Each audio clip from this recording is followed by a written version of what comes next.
Hello, everybody. Hi. Excuse me. I'm Renee, and welcome to my page. My nose is itchy. Probably my allergies. I am going to start the sequel to the 4 agreements that we finished. The 5th agreement, I'm going to read the introduction and chapter 1, just short. The introduction, and then part 1, the power of symbols. This book is by Don Miguel Ruiz and Don Jose Ruiz. If you're here, say hi, or if you're on the replay, say hi too. I'm just going to share this real quick to my Facebook, and then we'll get started. Let me know how you are, and I hope you can see everything okay. I'm sitting outside. It's too nice to sit in the house. And let me know where you're tuning in from as well. Let me get the link. I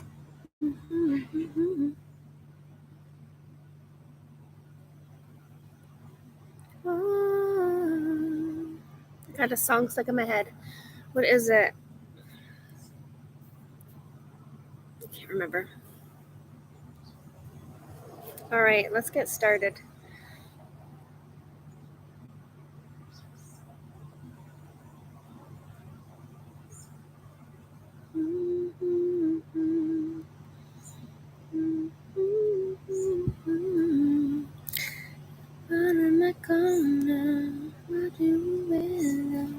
I don't know what song that is. I can't remember, but that's what's in my mind. Okay. So let's get started. The 4 Agreements was published many years ago. If you have read the book, you already know what these agreements can do, which we did. We already read that. You have the ability to transform your life by breaking thousands of limiting agreements you have made with yourself, with other people, with life itself. The first time you read the 4 Agreements, it begins to work its magic. It goes much deeper than the words you're reading. You feel that you already know every word in the book. You feel it, but perhaps you never put it into words. When you read the book the first time, it challenges what you believe, and it takes you to the limit of your comprehension. You break many limiting agreements and overcome many challenges, but then you see new challenges. When you read the book a second time, it feels as if you're reading a completely different book because the limits of your comprehension have already grown. Once again, it takes you to a deeper awareness of yourself, and you reach the limit that you can reach in that moment. And when you read the book a third time, it's just as if you're reading another book. Just like magic, because they are magic, the 4 Agreements slowly help you to recover your authentic self.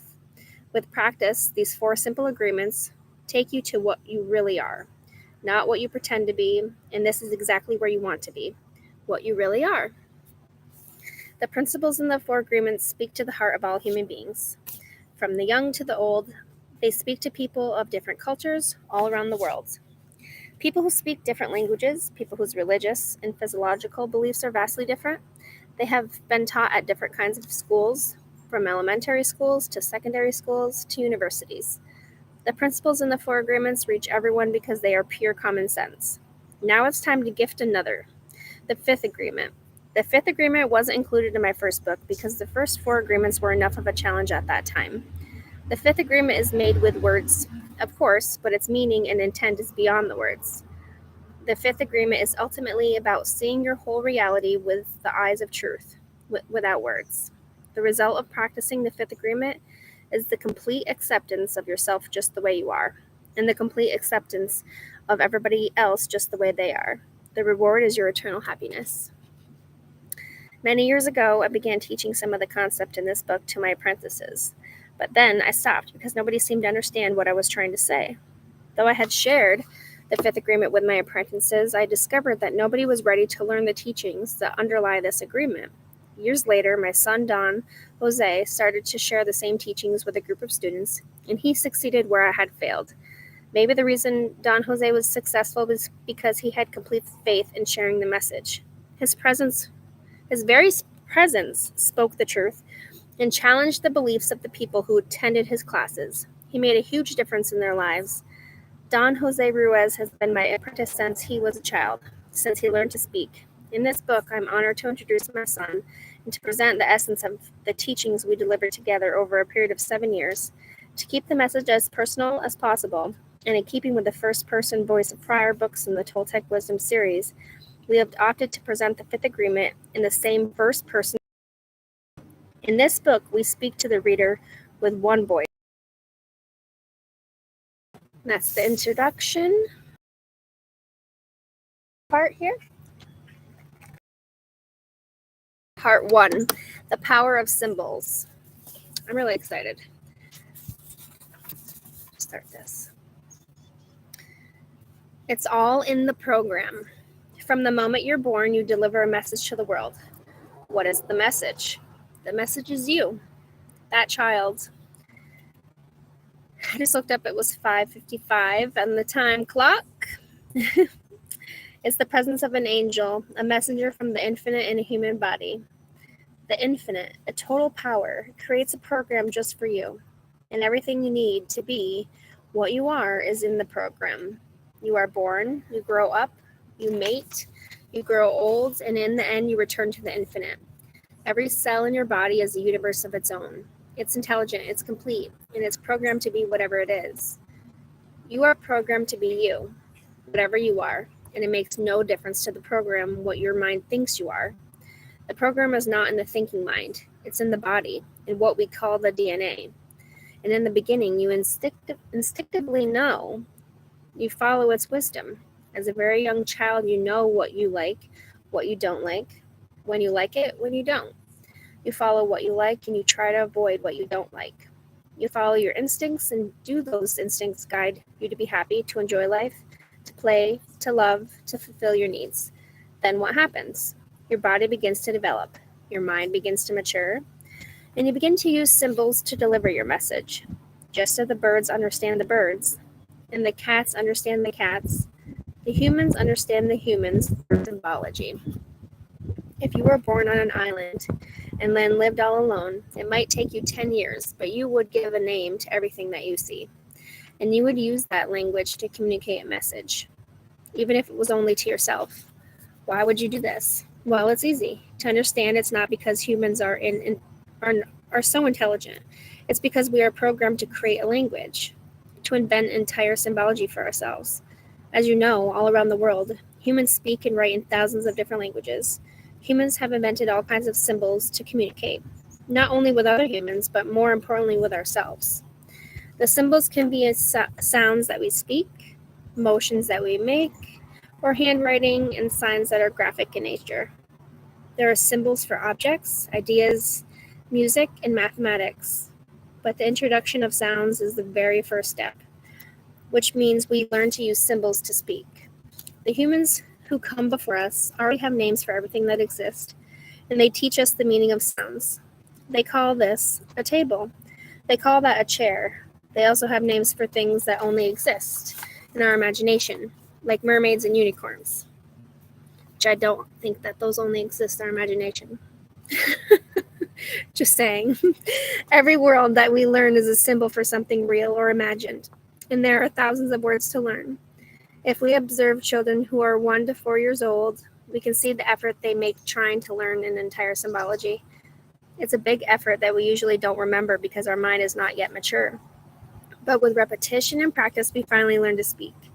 Once we learn to speak, the humans who take care of us teach us what they know, which means they program us with knowledge. The humans we live with have lots of knowledge, including all the social, religious, and moral rules of their culture. They hook our attention, pass on the information, and teach us to be like them. We learn how to be a man or a woman according to the society in which we are born. We learn how to behave the right way in our society, which means how to be a good human.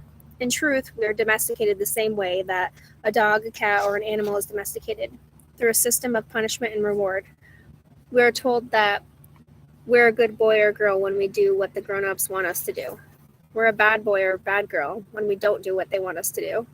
Sometimes we are punished without being bad, and sometimes we are rewarded without being good.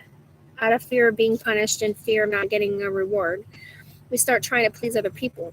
We try to be good because bad people don't receive rewards, they are punished. In human domestication, all the rules and values of our family and society are imposed on us. We don't have the opportunity to choose our beliefs. We are told what to believe and what not to believe. The people we live with tell us their opinions, what is good and what is bad, what is right and what is wrong, what is beautiful and what is ugly. Just like a computer, all that information is downloaded into our head. We are innocent. We believe that what our parents or other grown-ups tell us, we agree, and the information is stored in our memory. Everything we learn goes into our mind by agreement, and it stays in our mind by agreement. But first, it goes through the attention. The attention is very important in humans because it's the part of the mind that makes it possible for us to concentrate on a single object or thought out of a whole range of possibilities. Through the attention, information from the outside is conveyed to the inside and vice versa. The attention is the channel we use to send and receive messages from human to human. It's like a bridge from one mind to another mind. We open the bridge with sounds, signs, symbols, touch. And with any event that we hook the attention, this is how we teach and this is how we learn. We cannot teach anything if we don't have someone's attention. We cannot learn anything if we don't pay attention. Using the attention, the grown-ups teach us how to create an entire reality in our mind with the use of symbols. After they teach us the symbology by sound, the grown-ups drill us with our ABCs, and we learn the same language, but graphically. Our imagination begins to develop, our curiosity grows stronger, and we start to ask questions. We ask, and we keep asking questions. We gather information from everywhere, and we know that we finally master a language when we are able to use the symbols to talk to ourselves in our head. This is when we learn to think. Before that, we don't think. We mimic sounds and use symbols to communicate. But life is simple before we attach any meaning or emotion to the symbols. Once we give meaning to the symbols, we begin to use them to try to make sense of everything that happens in our lives. We use the symbols to think about things that are real and to think about things that aren't real, but that we start to imagine are real, like beautiful and ugly, skinny and fat, smart and stupid. And if you notice, we can only think in a language that we master. For many years, I spoke only in Spanish, and it took a long time for me to master enough symbols in English to think in any English. To master a language is not easy, but at a certain point, we find ourselves thinking with the symbols we learn. By the time we go to school, when we are 5 or 6, we understand the meaning of abstract concepts like right and wrong, winner and loser, perfect and imperfect. In school, we continue to learn how to read and write the symbols we already know. And the written language makes it possible for us to accumulate more knowledge. We want to continue to give meaning to more and more symbols, and thinking becomes not only effortless, but automatic. Now the symbols that we learned are hooking our attention all by themselves. It's what we know that's talking to us, and we're listening to what our knowledge says. I call it the voice of knowledge because knowledge is talking in our head. Many times we hear the voice with different tonalities. We hear the voice of our mother, our father, our brothers and sisters, and the voice never stops talking. The voice isn't real. It's our creation. But we believe that it's real because we give it life through the power of our faith, which means we believe without a doubt what that voice is telling us. This is when the opinions of the humans around us start taking over our mind. Everybody has an opinion of us, and they tell us what we are. As very young children, we don't know what we are. The only way we can see ourselves is through a mirror, and other people act as that mirror. Our mother tells us what we are, and we believe her. It's completely different from what our father tells us or what our brothers and sisters tell us, but we agree with them too. People tell us how we look, and it's especially true when we're little children. Look, you have the eyes of your mother, the nose of your grandfather. We listen to all the opinions of our family, our teachers, and the big children at school. We see our image in those mirrors. We agree that this is what we are, and as soon as we agree, that opinion becomes a part of our belief system. Little by little, all these opinions modify our behavior, and in our mind, we form an image of ourselves according to what other people say we are. I'm beautiful, I'm not so beautiful. I'm smart, I'm not so smart. I'm a winner, I'm a loser. I'm good at this, I'm bad at that. At a certain point, all the opinions of our parents and teachers, religion, and society make us believe that we need to be a certain way in order to be accepted. They tell us the way we should be, the way we should look, the way we should behave. We need to be this way, we shouldn't be that way, and because it's not okay for us to be what we are, we start pretending to be what we are not. The fear of being rejected becomes the fear of not being good enough. and we start searching for something that we call perfection. In our search, we form an image of perfection, the way we wish to be, but we know that we are not, and we begin to judge ourselves for that. We don't like ourselves, and we tell ourselves, look how silly you look, how ugly you are, look how fat, how short, how weak, how stupid you are. This is when the drama begins, because now the symbols are going against us. We don't even notice that we've learned to use the symbols to reject ourselves. Before domestication, we don't care what we are or what we look like. Our tendency is to explore, to express our creativity, to seek pleasure and avoid pain. As little children, we are wild and free, and we run around naked without self-consciousness or self-judgment. We speak the truth because we live in truth. Our attention is in the moment. We're not afraid of the future or ashamed of the past. After domestication, we try to be good enough for everybody else, but we are no longer good enough for ourselves because we can never live up to our image of perfection. All of our normal human tendencies are lost in the process of domestication, and we begin to search for what we have lost. We start searching for freedom because we are no longer free to be what we really are. We start searching for happiness because we are no longer happy. We start searching for beauty because we are no longer believe that we are beautiful. We continue to grow, and in our adolescence, our body is programmed to introduce a substance we call hormones. Our physical body is no longer a child's, and we don't fit in with the way of life we lived before. We don't want to hear our parents tell us what to do and what not to do. We want our freedom. We want to be ourselves, but we're also afraid to be ourselves. People tell us, you're not a child anymore, but we're not an adult either. And it's a difficult time for most humans. By the time we are teenagers, we don't need anyone to domesticate us. We have learned to judge ourselves, punish ourselves, and reward ourselves according to the same belief system we were given. It's using the same system of punishment and reward. The domestication may be easier for people in some places in the world and harder for people in other places, but in general, none of us has a chance of escaping the domestication. None of us. Finally, the body matures and everything changes again. We start searching once again, but now more and more, what we are searching for is ourself. We are searching for love because we have learned to believe that love is somewhere outside of us. We are searching for justice because there is no justice in the belief system we were taught. We are searching for truth because we only believe in the knowledge we have stored in our mind. And of course, we're still searching for perfection because now we agree with the rest of the humans that nobody is perfect. And that's the end of that. 1744, when we just finished. I think that was beautiful. Introduction and part one. In the agreeing with the rest of the humans that nobody's perfect. I always remember hearing that too, but that's untrue. Everyone is perfect in their own way. We are made exactly how we're supposed to be. And I love how it's like what we're searching for is ourselves because, that is all that we're trying to do is just peeling back all of those layers to get back to who we really are, which is a beautiful soul. Oh, I love that so much. Thank you for joining. I'm going to pull a card now from this Fifth Agreement deck for the collective. Oh, that was so fun.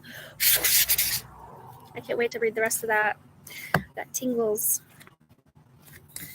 I will be back tomorrow. I'm going to try to do it every day where this one will get this one done faster. I have some others I want to read too and share with you all. I want to add some other videos and stuff to this as well.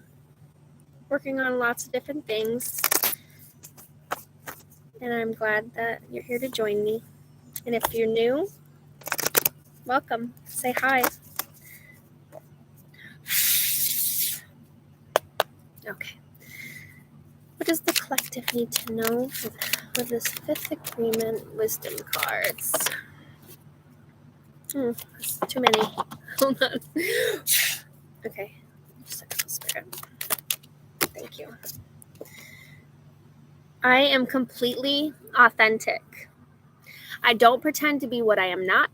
I am what I am, and I accept what I am. I am just like a flower, just like the ocean, just like the sun. I am just like me. Spirit's confirming. I love it. Just be you. Be a raw, beautiful, authentic self. Who cares if it's weird or if you or whatever someone may think about you, or express yourself how you feel and want to authentically as well. I recently had said, let's see the white butterfly. I recently just said or did a live on Facebook, and I said something about, oh wow, I have stuff with like my sacral area, with my bladder that I'm working on right now healing. I have an overactive bladder, and I made a comment about something about that. I'm, sometimes it bothers me. It creeps up, and I'm always like question it. Sorry about the loud vehicles. I hope everyone can hear me. But I always question it, and I'm like, hope I'll be okay, or like it's like a thought that comes up when I try to go do things and everything. And I made a comment something about that. I'm glad I was okay this hour, And someone's like oversharing. I do. I overshare. 2111. I overshare, and that's okay. I'm just being authentic. I'm being me. And I encourage everyone to do the same. And I thank you so much for joining today, and I will see you soon. Have a beautiful day.